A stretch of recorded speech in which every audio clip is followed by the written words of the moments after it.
Welcome to Passions Illustrated. Before starting the video, make sure to like, share, and subscribe. The sound of Claire's laughter echoed down the corridor of the luxury apartment on Manhattan's Upper East Side, piercing Adrian Pierce's heart like a sharp dagger hidden behind the ajar office door. He remained motionless, his hands trembling as he clutched the bottle of wine he had intended to surprise Claire with on their anniversary. Monty, for pas cordial, assez toujours rien. Claire's melodious voice, now laden with a tone of mockery that Adrian had never detected before, flowed.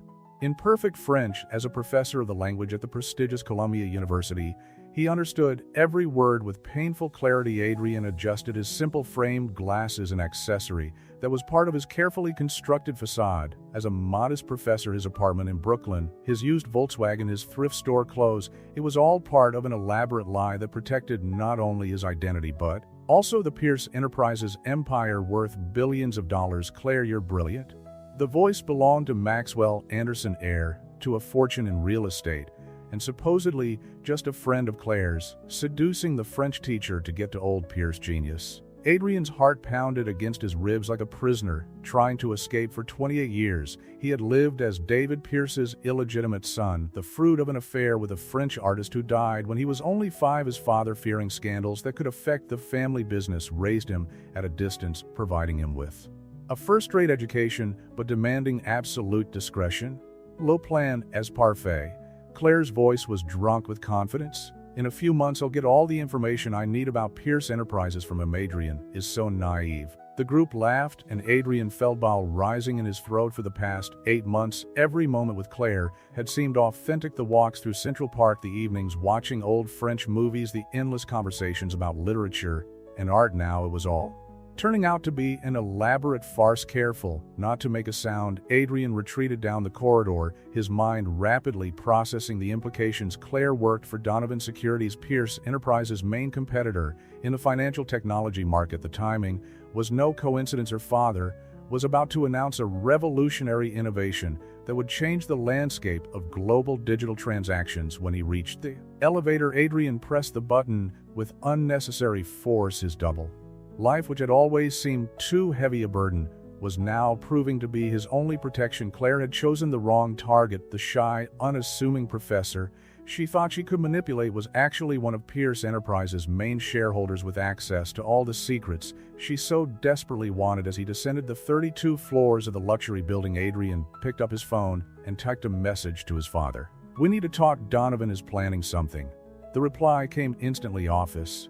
30 minutes. In the bustling streets of Manhattan, Adrian walked towards the imposing Pierce building, his mind reliving every moment with Claire, looking for signs he might have missed. How could he have missed her excessive interest in his occasional work as a translator for Pierce Enterprises? How could he have ignored her seemingly casual questions about his father's routines? The lobby of the Pierce building was a monument to power and wealth, with its Italian marble panels and crystal chandeliers. Adrian passed the security guards with a familiar nod to them. He was just another employee of the translation department, not the son of the man whose name was engraved on the building's facade. David Pierce was standing by the window of his penthouse office, looking out over the city he had helped shape. At 65, he still maintained the military bearing and penetrating gaze that intimidated CEOs and politicians alike. "How much does she know?" David asked without turning around. "Nothing important yet," Adrian replied, dropping into one of the leather armchairs.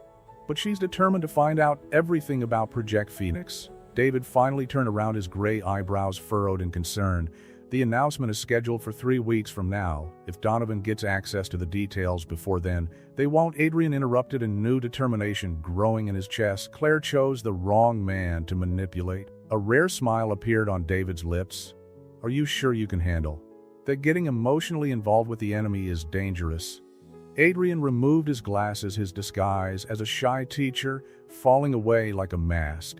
"She wanted to play with me, Dad. Now, let's play my way." Night fell over Manhattan, turning the skyscrapers into artificial constellations at the top of the Pierce building. Father and son began to map out a plan that would not only protect the family empire, but also teach a valuable lesson about the danger of underestimating a Pierce, even one who preferred to live in the shadows. Adrian knew that in the coming weeks he would need to keep his mask on more tightly than ever. Every smile for Claire, every kiss exchanged, every word of affection would be part of a much bigger game. The irony didn't escape him.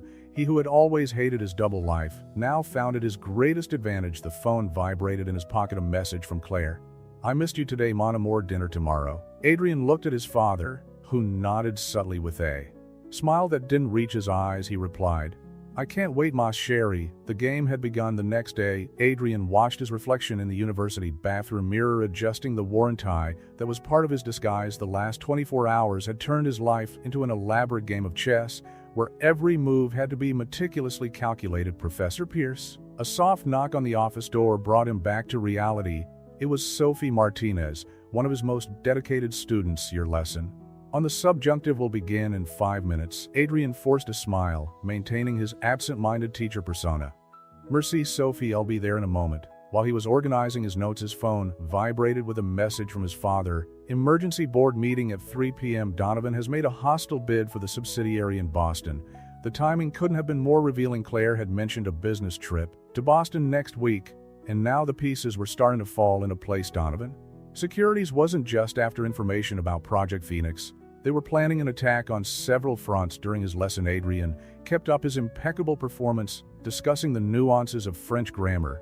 While his mind worked on strategies, he observed Claire sitting in the back row. She occasionally attended his classes as an interested listener, taking notes with a dedication that now seemed terribly calculated. "Le subjonctif exprime le doute le sahate la crainte," Adrien explained, his eyes meeting Claire's for a brief moment. The irony of the lesson didn't escape him. The subjunctive used to express doubt and desire was perfectly appropriate for his current situation. After class, Claire was waiting for him in the corridor, her navy blue Chanel dress contrasting with the simplicity of the academic environment. "I was thinking of dinner at Le Bernardin tonight," she suggested, her fingers playing with the lapel of his blazer. To make up for yesterday, Adrien resisted the urge to pull back from her touch. "Ah, ma chérie, you know that such expensive places make me uncomfortable," he replied, maintaining his role as a modest teacher. "How about that bistro in the East Village?" The flash of disappointment in Claire's eyes was almost imperceptible, but Adrien noticed that she wanted to take him to more exclusive settings, probably hoping he'd let something important slip after a few glasses of expensive wine. "As you wish, mon amour," she conceded, kissing him softly. At 8. After Claire left, Adrien headed to the Pierce building for the board meeting. In the private elevator, he took off his glasses and straightened his posture, transforming himself into the executive few knew. His father's secretary, Margaret, one of the few people who knew his real identity, greeted him with a worried look. The meeting room was tense. When he entered, David Pierce commanded the table, surrounded by nervous executives and lawyers. With serious expressions, "Donovan's offer for our Boston operation is 30% above market value." One of the directors explained, "The minority shareholders are pushing to accept and hand over our digital security infrastructure on the East Coast." Adrien intervened, his voice carrying an authority that surprised some of those present who knew him only as a translation consultant. "Boston is crucial to the Phoenix project." David nodded, a glint of pride in his eyes. "Adrien is right. Donovan wants our server network in Boston. Without it, Phoenix loses half its effectiveness." The meeting went on for hours, with strategies being debated and discarded. When it was finally over, Adrien barely had time to get ready for dinner. With Claire in the car on the way to the bistro, he received the call from Maxwell Anderson. "Claire mentioned that you would be having dinner together," Maxwell said, his voice brimming with false cordiality. "It must be hard for a teacher to keep up with her pace of life." "Sometimes," Adrien replied, maintaining the insecure tone Maxwell had come to expect. "But Claire says she doesn't care about my financial situation." Maxwell laughed. "Of course she doesn't. Claire has always been understanding." The conversation confirmed Adrien's suspicions. Maxwell was closely monitoring Claire's progress on her espionage mission. What they didn't know was that every crumb of information they dropped was being carefully collected and analyzed. At the bistro, Claire looked stunning in a simple dress, a concession to the more casual atmosphere. Adrien ordered a modest wine and watched as she subtly steered the conversation towards her translation work. "It must be fascinating working with corporate documents," she commented, her fingers tracing the rim of her glass. "Especially for important companies like Pierce." Adrien adjusted his glasses nervously, playing his part. "Actually, it's quite tedious, mostly technical terms and legal jargon. But you certainly pick up some interesting information," she insisted, leaning forward. "I hear they're developing something revolutionary." "Oh, you know how these big companies are," he quipped, accidentally dropping his napkin. always talking about the next big innovation. Frustration quickly flashed across Claire's face, but was replaced by a seductive smile. Perhaps we could continue this conversation in my apartment. I bought you that French wine you love. Adrian smiled, knowing that every moment of this elaborate dance was bringing them closer to an inevitable confrontation of course, ma chérie, I can't wait. As they made their way to Claire's apartment, Adrian thought about how his life had become a mirror of the French literature he loved so much, full of intrigue, romance, and betrayal. The difference was that this time he was writing the ending. Claire's apartment exuded discreet luxury, with carefully selected works of contemporary art and modern furniture that Adrian knew cost more than his supposed annual salary as a teacher. As she poured the promised wine, he noticed the half-open laptop on the coffee table, the lock screen displaying the Donovan Securities logo. Work follows me everywhere, Claire commented, casually catching his gaze. But tonight is ours alone, mon amour. Adrian accepted the glass of wine, allowing his fingers to brush hers for a moment longer than necessary. It must be stressful, all that work in the financial market. You have no idea, she replied, taking a seat next to him on the sofa. Especially with all these rumors about Pierce Enterprises, the market is boiling with speculation. Adrian took a sip of wine, using the moment to choose his next words.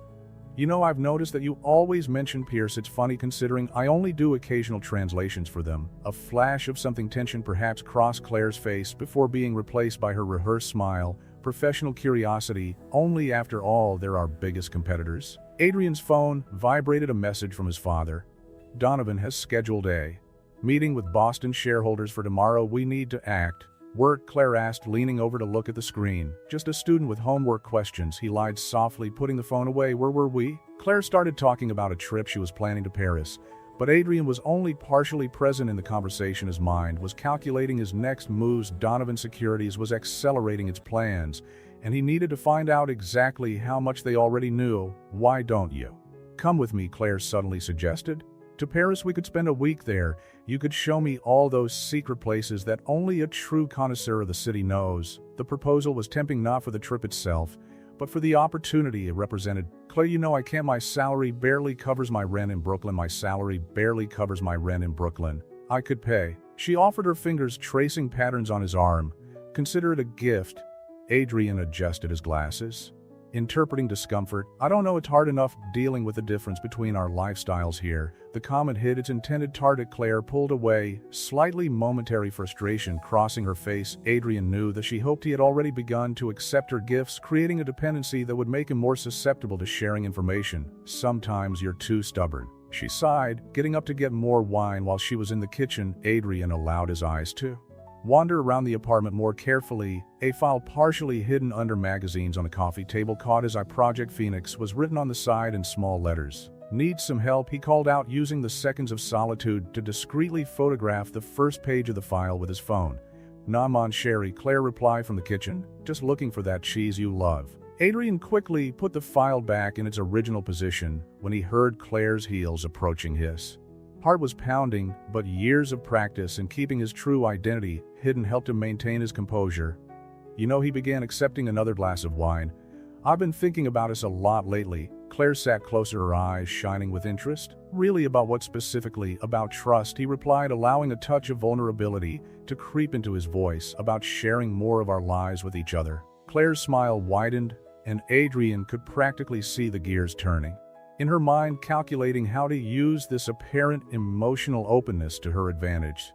"I'd love that," she said softly. The rest of the evening passed in a delicate ballet of half-truths and subtle innuendos. When Adrian finally said goodbye, claiming to have classes to prepare for, Claire kissed him with an intensity that would have meant something completely different just 2 days ago in a cab on the way to the Pierce building. Adrian sent the file photo to his father and removed his glasses, allowing his true personality to emerge. The image revealed that Donovan already had substantial information about Project Phoenix, information that could only have come from someone inside Pierce Enterprises itself. In his father's office, the tension was palpable. David Pierce was studying the image on the computer while Margaret poured them both strong coffee. "We have an internal leak," David concluded, his voice deep. "And now we know it's not just about Phoenix. They want to dismantle the company part by part, starting with Boston." Claire mentioned a trip to Paris. Adrian commented, spinning his coffee cup between his hands.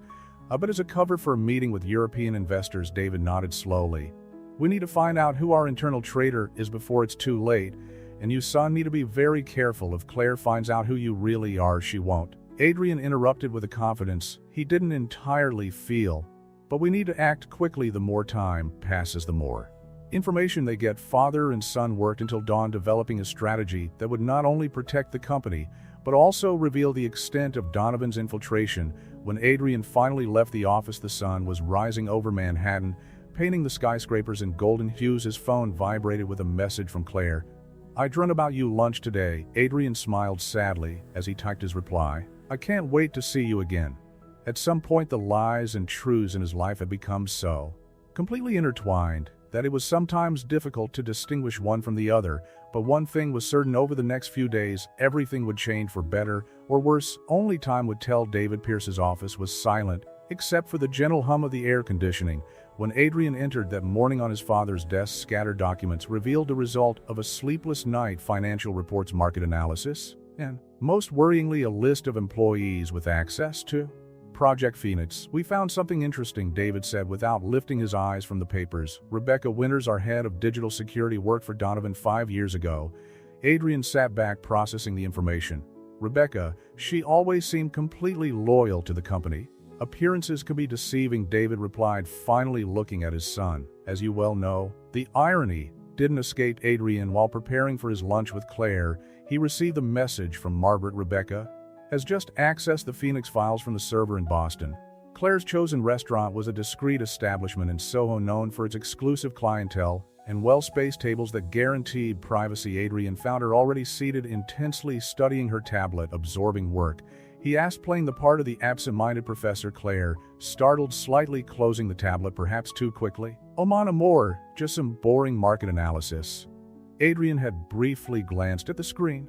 It was blueprints of the Pierce building in Boston. It must be exhausting, all that work with numbers. Over lunch, Claire seemed more assertive than usual, repeatedly steering the conversation towards Adrian's work as a translator. "You must see fascinating documents," she insisted, playing with her salad, "especially now with all these rumors about technological innovations." "Actually," Adrian replied, allowing a touch of excitement into his voice, "there was an interesting document last week." Something about a new system of Claire's phone rang, interrupting him. She frowned as she saw the number. "Sorry, I need to take this." Getting up, she headed for the bathroom. Adrian took the opportunity to send a quick message to his father. "She's taken the bait, get the team ready." When Claire returned, she looked slightly upset. "It was work," she explained, forcing a smile.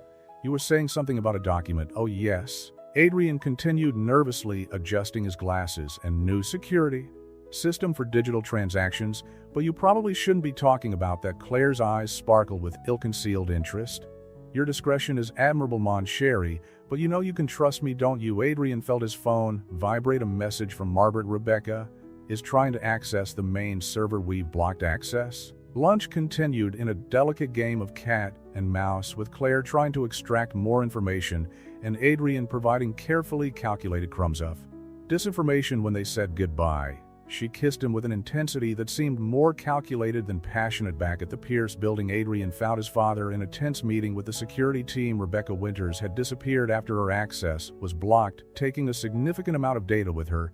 "She's working with Claire," Adrian concluded. "The documents I saw in Claire's apartment probably came from her." "The question is, how much do they already know?" David asked, his voice laden with concern. The answer came a few hours later, when Pierce Enterprises shares began to fall. Inexplicably, rumors about security flaws in Project Phoenix began to circulate in the financial market. "It's a coordinated attack," Margaret announced, rushing into the room. "Donovan is spreading false information about vulnerabilities in our system." Adrian watched the monitors showing the falling shares, his heart squeezed, not only by the company's situation, but also by Claire's betrayal. Despite knowing from the start that it was all a hoax, a part of him still cared about her. "We need to reverse this," David declared, his voice firm. "Adrian, it's time to play our highest card." The plan was risky, but necessary. Adrian picked up his phone and typed a message to Claire. "I need to tell you something important. Dinner tonight."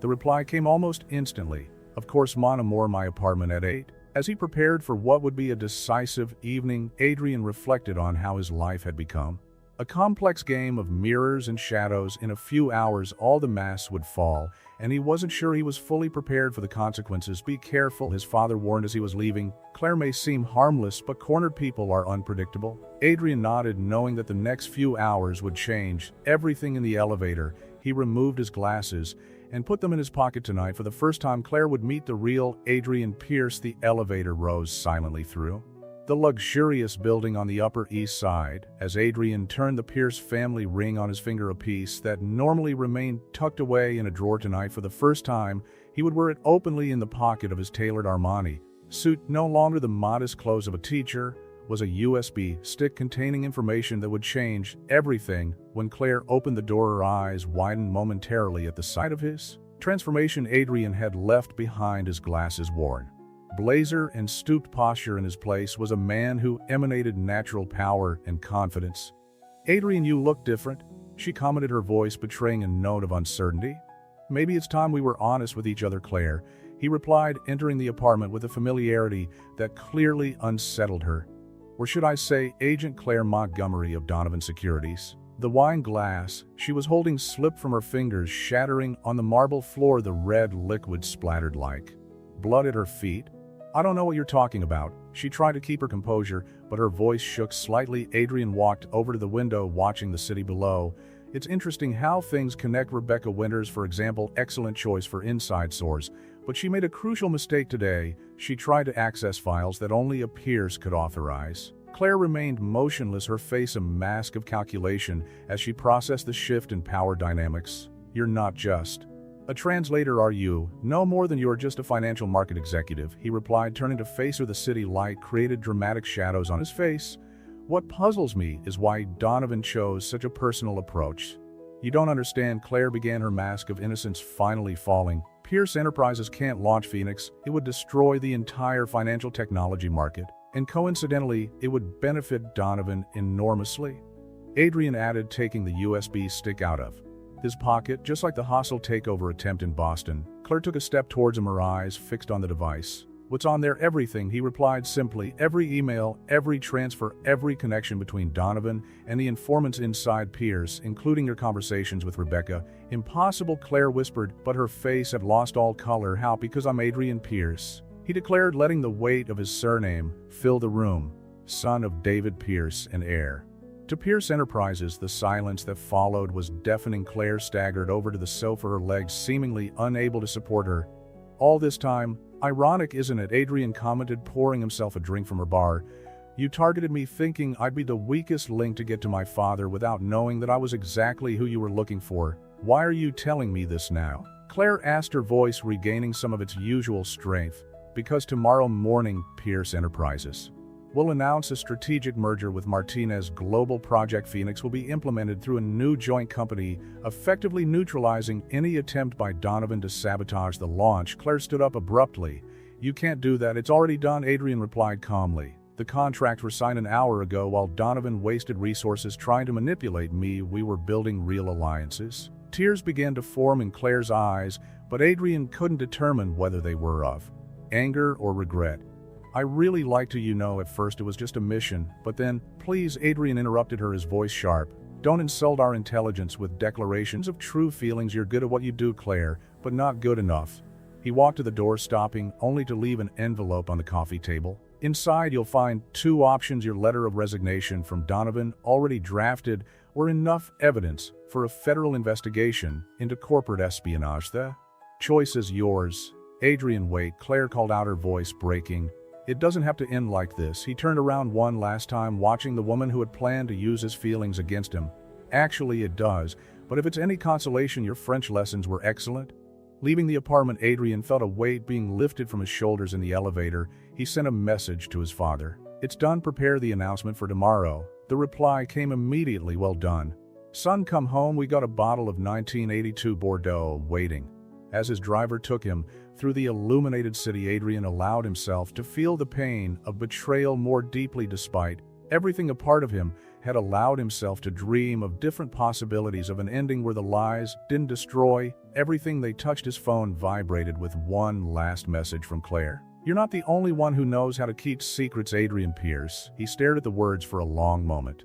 Before deleting the message tomorrow, the corporate world would wake up to a new reality, and he would finally be able to live his truth in the light of day. But for now, in the solitude of his car, Adrian allowed himself to regret what might have been had love and lies not been so intrinsically intertwined in their lives. The announcement of the merger between Pierce Enterprises and Martinez Global hit the financial market like a bombshell. The following morning, Donovan Securities shares plummeted, while Pierce soared, but Adrian barely had time to savor the victory. A call from Margaret woke him up before dawn.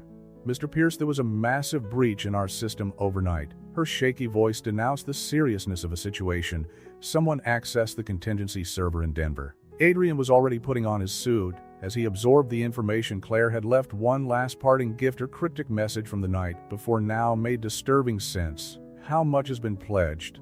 "Everything," Margaret replied, "including the documents about your mother." The world seemed to freeze for a moment. The files on Isabel Lauron, his deceased mother, contained more than just personal records. They held secrets that could destabilize not only Pierce Enterprises, but the entire family structure that David Pierce had so carefully built at the Pierce building. He found his father already video conferencing with the legal team. David seemed to have aged a decade in one night. "Claire wasn't working alone," he said as soon as Adrian walked in. "We've just discovered that she's Richard Donovan's niece." The revelation hit Adrian like a punch. Richard Donovan, the patriarch of Donovan Securities, had been his father's business partner in the early days of Pierce Enterprises. The break between them coincided with Isabel's death. "The Denver files," Adrian began, but his father interrupted him. "They contain proof that Richard was more than just my partner," David said heavily. "He and Isabel, they were lovers." A familiar voice added from the doorway. Claire was standing there, impeccable in a black suit, holding a tablet. "And you, Adrian, are not David Pierce's son." The silence that followed was deafening. Adrian looked at his father, no at David for denial, but found only resignation in his eyes. "That's why you chose me," Adrian said, declare the pieces falling into place. "It wasn't just about the Phoenix Project. Uncle Richard spent 28 years watching from afar as David Pierce raised his son." Claire replied, her voice laden with restrained emotion. "My mission has always been bigger than corporate espionage." David stood up slowly. "Richard had no right." "He had every right," Claire interrupted. "After you found out about him. And Isabel, you sent her to Paris. She died alone, pregnant with his child, while you built your empire with the money he invested." Adrian felt the ground disappear beneath his feet. His whole life, his identity, his purpose was falling apart. Why reveal this now? Because the merger with Martinez would destroy Donovan Securities, Claire explained. "Uncle Richard is dying, Adrian. His last wish was for you to know the truth, that you're a Donovan, not a Pierce." Margaret rushed in, interrupting the moment. "Mr. Pierce, the press is in the lobby. Someone has leaked the documents." Chaos ensued over the next few minutes while executives ran around and phones rang incessantly. Adrian remained motionless, watching the empire he thought was his crumble. "There's still time," Claire said softly, approaching him. "Come with me, meet your real father before it's too late." Adrian looked at David, the man who raised him, who shaped his life with carefully constructed lies. "All these years, why keep up the charade?" "Because I love your mother," David replied, his voice breaking. "And when she died, loving you was the only way to keep part of her alive." Adrian's phone vibrated, a notification that Pierce Enterprises shares were in free fall. The market was reacting to the scandal, and decades of empire building were crumbling in a matter of minutes. "Richard's at Memorial Hospital," Claire reported. "He doesn't have much time." Adrian adjusted his tie, an automatic gesture that now seemed to belong to a different life. "I think I owe him at least one visit." As he walked to the elevator with Claire, he passed Margaret, who was crying silently at her desk. The Pierce building, which had always been her kingdom, now looked like a house of cards about to collapse. "Adrian," David called out one last time, "no matter what the DNA tests say, you'll always be my son." In the elevator, Claire held his hand no longer as part of a game of manipulation, but as an anchor in the storm that his life had become. "You know," she said softly, "sometimes the lies that hurt us the most are the ones we tell ourselves." Adrian watched his reflection in the chrome elevator doors. A man between two worlds, two identities, two truths. As they descended into the lobby, where the press waited like vultures, he realized that his love story was not with Claire nor with the Pierce empire. It was with the truth, no matter how painful. Memorial Hospital stood against the gray Manhattan sky like a silent sentinel. Adrian adjusted his tie once more in nervous habit that now seemed to belong to another life, a life built on lies carefully woven by David Pierce. In room 1742, Richard Donovan looked nothing like the photos Adrian had studied for years in the corporate archives. The powerful business titan was reduced to a frail figure connected to softly flashing monitors. His eyes, however, shone with recognition when Adrian entered. "You have her eyes," were his first words, his voice husky but firm. The same eyes as Isabel. Claire stood near the door, a silent presence. As father and son met for the first time, Adrian sat in the chair next to the bed, studying the face of the man who, according to all the evidence, was his real father. "Why wait so long?" Adrian asked, his voice controlled despite the emotional storm raging inside him. Richard coughed slightly before answering. "David threatened me with total destruction. If I tried to get close, he used the money I invested in Pierce to keep me away, but watching you grow up, even from afar, was my only joy after Isabel left." In Adrian's pocket, his phone kept vibrating. The scandal was spreading like wildfire through Wall Street. Pierce Enterprises was bleeding market value, and Donovan Securities wasn't doing much better, the documents Claire exposed. Adrian began, but Richard interrupted him with a weak gesture. "They weren't her idea," he explained. "I planned the whole thing. Claire only carried out my last wishes. You deserve to know the truth before I left." Claire approached, placing a folder on the bedside table. "The results of the DNA test have arrived," she said softly. "If you want to see." Adrian looked at the envelope but didn't touch it. Instead, he turned to Richard. "Tell me about her, about my mother." Over the next hour, Richard shared memories of Isabel, Lauren, her passion for art, her musical laughter, her fierce kindness. Adrian discovered that her love of French was no coincidence. It was an unconscious echo of her maternal heritage. She was planning to tell us. Richard revealed, his breathing becoming more labored. "About you, about us. But David found out first. The accident in Paris. I never believed it was really an accident." Adrian's world spun on its axis. "Are you suggesting that, David?" "I have no proof," Richard coughed. "Just the suspicions of a bitter old man." Claire put a comforting hand on Adrian's shoulder. "There's more. The merger with Martinez wasn't just about business. Martinez Global belongs to the family of David's first wife. It was part of a bigger plan to solidify his control over you and the company." Adrian stood up abruptly, walking over to the window below. Reporters crowded around the entrance to the hospital. His phone vibrated again, a message from Margaret. "David is calling a press conference. He's going to deny everything." "What do you want from me?" Adrian asked Richard without turning around. "I want you to know who you really are," Richard replied. "The rest is your choice." Claire approached Adrian, her reflection appearing next to him in the window. "Donovan Securities can be yours. It's your birthright." Adrian closed his eyes, remembering all the moments with David, the chess lessons, the silent dinners, the looks of disguised pride. Whether true or not, those moments had shaped him. "I can't let David destroy everything," Adrian finally said. "Not after today." Richard smiled weakly. "You have her determination." With determined steps, Adrian picked up the envelope with the DNA results and his phone. Within minutes, he had called his own press conference. "Are you sure?" Claire asked, her eyes revealing genuine concern. "For the first time in my life," Adrian replied. "I'm being completely honest." An hour later, Adrian was in front of dozens of microphones and cameras in the hospital lobby. David Pierce arrived moments before the announcement, his face a mask of controlled fury. "Adrian." David tried to intervene. "Don't do this. You taught me that the truth always comes out, Dad." Adrian replied, emphasizing the last word. "Even if it's not the truth we expected." In front of the cameras, Adrian told everything about Isabel, about Richard, about the manipulations and lies, but he also talked about love, forgiveness, and the complexity of family relationships. Pierce Enterprises and Donovan Securities will announce a real merger, he concluded, not based on lies or manipulation, but on transparency and renewal. In the days that followed, the corporate world witnessed an unprecedented transformation. Richard Donovan lived long enough to see his son take over the leadership of the unified companies. David Pierce, although removed from management, remained as a board member, a complex arrangement that reflected the nature of family relationships. Claire took over as vice president of operations for business acumen, now directed at building, not destroying. Her relationship with Adrian evolved slowly, built on a foundation of hard-won honesty. In his new office, Adrian kept two photographs, one of Isabel Lauren in Paris smiling at the camera with eyes that mirrored his own, and another of him as a child with David Pierce, playing chess. It was a constant reminder that the truth, although sometimes painful, was the only foundation on which to build something lasting. And so the empire that was born of lies was rebuilt on truths, proving that sometimes you have to lose everything to find who you really are.